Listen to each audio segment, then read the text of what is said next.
Hi, A.J. Heitman here, the editor-in-chief of GEMS. I'm here with Lauren Emanuelson from Advanced Medical Transport, which we know as AMT, right? Yes. And we're talking about some of the changes that you made. I know you used the X Series, you used Case Manager, right?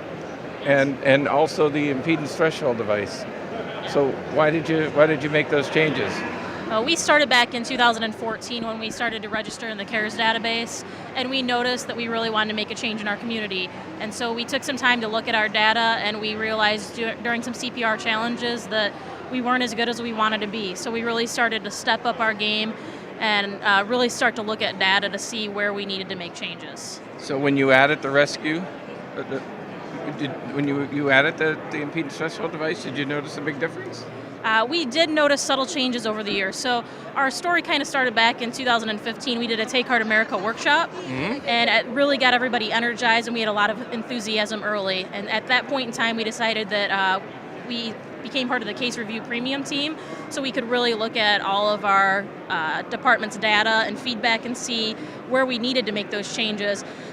Based on that, we decided to follow the evidence-based practice and best practice and roll out the use of the rescue pod and the impedance threshold device in June of 2016, and we started to notice subtle changes. Like everybody else, we really needed to push the compliance, and so we started to do joint resuscitation academies with all of our staff members and beef up the training. We noticed that we needed to continue to push boundaries and push new findings in order to kind of get in the weeds to improve our cardiac arrest room. So Karen, help me understand the case review and the CPR feedback. What are the components of that? So we use X Series monitors currently, which is great for real-time biofeedback. Our crews have to use the stat pads, which has the accelerometer attached to it, and it does one of two things. It first gives our crews active biofeedback on the call, which in my opinion is one of the most crucial and important processes. Okay. It allows the crews to look at their CPR depth and quality and make sure that they're doing high-quality compressions. Retrospectively, we're able to pull that data from Case Review Premium, so if the crews appropriately place the accelerometer and utilize it real-time, we're also able to retrospectively look to make sure on the back end that we're doing what we're saying that we're doing and that we're doing it 100% effectively. So it's a double function, really. It's absolutely double function. And critical to success. It's critical not only to success, but it's also critical to measuring your success and making your program better. How about CPR feedback? You using CPR feedback? Yeah, so we use Case Review Premium, which has been fantastic. We're looking at all of our pause times. We're looking at what our crew's rhythms are matching up, when they're defibrillating, how long it's taking them to recognize it. What we have noticed is that we initially had a goal of an 80% compression fraction, and we've really pushed that bound, so now we're averaging above 90% on all of our cases. And do you share that information and data with the crews? So we do a 152-point case analysis on every single cardiac arrest.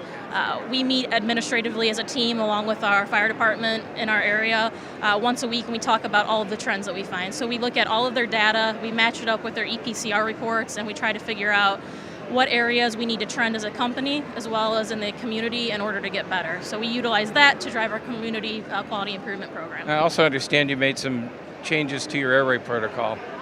We did. Tell me about that. So we utilize evidence-based practice with including the IPR therapy, and we know in order to augment that negative intrathoracic pressure, we need a really solid seal at all times.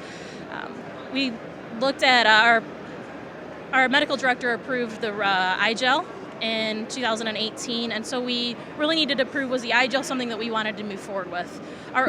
Under our old protocol, we were just using the ITD with the double CE seal for about the first 8 minutes of the arrest, and endotracheal intubation as soon as all other skills were done. So what happens now? So we looked at our data on 68 cases from the time that I took over the program until the time that the iGel was approved, and in September 4th of 2018, we realized we had to make a change. We used internal data to drive that decision, so we looked at every single arrest that happened, which were 68, and we looked at Case Review Premium data, which shows ventilation and capnography. In that data, we noticed that out of the 68 cardiac arrests that we had, 26.5% had no detectable ventilations and no detectable capnography throughout the duration of the cardiac arrest.